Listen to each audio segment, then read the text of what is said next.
মোহাম্মদ জাহাঙ্গীর খান। কোন দেশে যাবেন? আমি দুবাই যাব। কি কোম্পানিতে?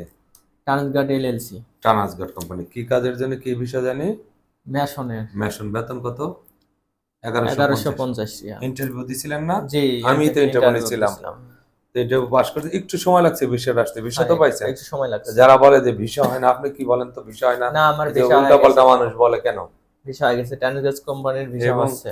কত ভিসা লাগবে? যারা বলে যে ভিসা নেই, দেখেন আরো কত ভিসা ফ্লাইটের লোক রয়েছে। আমি বারবার অনেক একই ভিসা কথা হয়েছে। বলে ভিসা নাই। তো যাক, আজকে 4 তারিখ, হ্যাঁ? আচ্ছা, আজকে রাত 10টায় ফ্লাই আজ দুবাই। রাত 10টায় ফ্লাইট। এটা আপনার টিকিট, হ্যাঁ ভাইজান? ঠিক এটা হলো আছে। আপনার ট্রান্সগার্ড কোম্পানির ভিসা, হ্যাঁ? জি, আর এটা হলো আপনার এগ্রিমেন্ট পেপার, হ্যাঁ? জি, তাহলে আপনি ভিসা টিকিট সব পাইলেন না? জি, আজকে রাত্রে ফ্লাইট। জি। তো পাসপোর্ট টিকিট নিয়ে যান। Thank you. ভালো থাকেন, হ্যাঁ? আশা করি, দোয়া করি ভালো থাকেন। আর এয়ারপোর্টে নামার সাথে সাথে কোম্পানি এসে নিয়ে যাবে। আচ্ছা, আপনার ঠিক আছে। এই টিকিট আগেই দেওয়া হয়েছে 1 সপ্তাহ আগে।